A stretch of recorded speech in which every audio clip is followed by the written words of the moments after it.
Okay, we are starting with our next portion of the class. We're going to work with more audio production.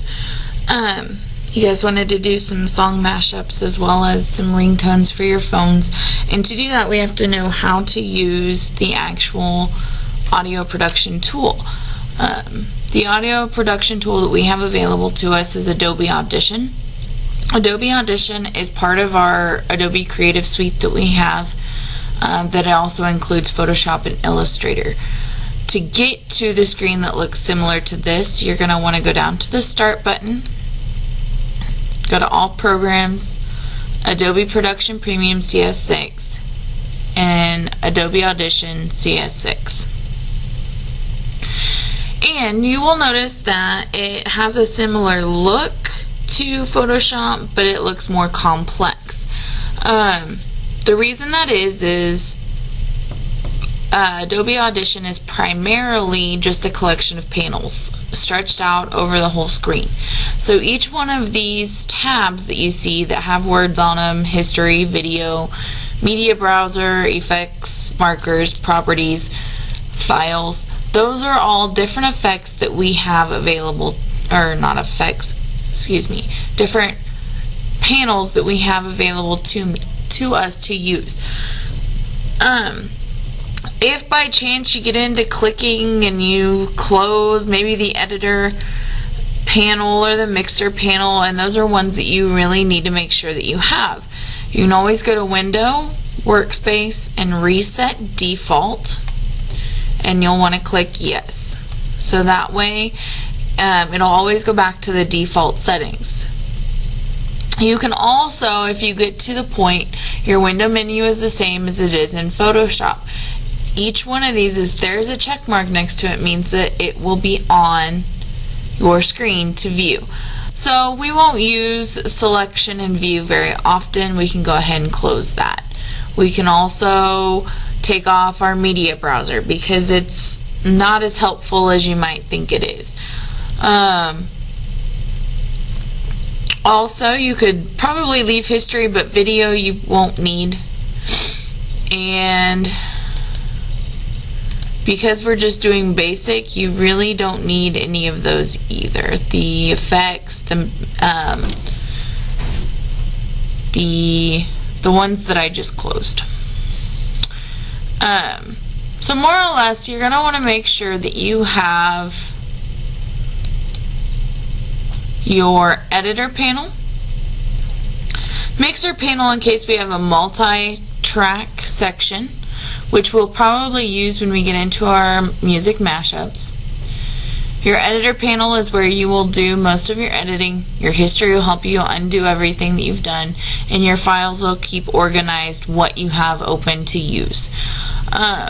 So I'm going to go ahead and open, and to get to a file to open, you need to go to Multimedia, go to your folder. I'm going to go into mine, go to Audition, and just go to Lesson 2, and we're going to open this waveform workspace.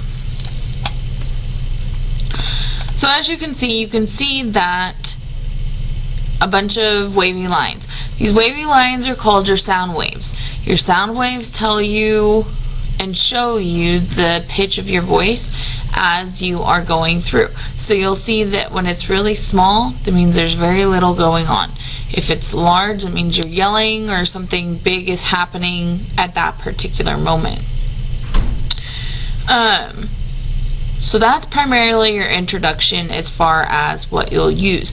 You also have your toolbar up here, and your toolbar will become very helpful when you are trying to do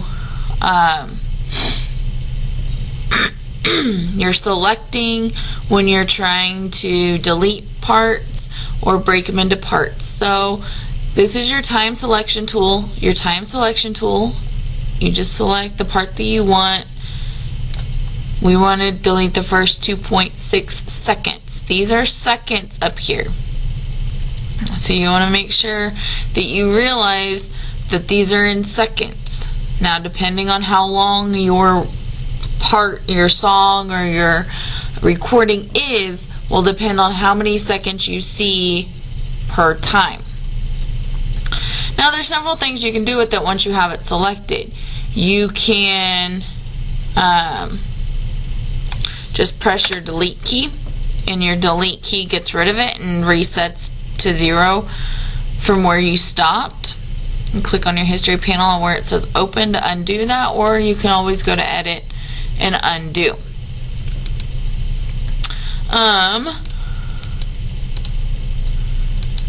As of right now, because we are in a single track, we do not have available options to do anything else.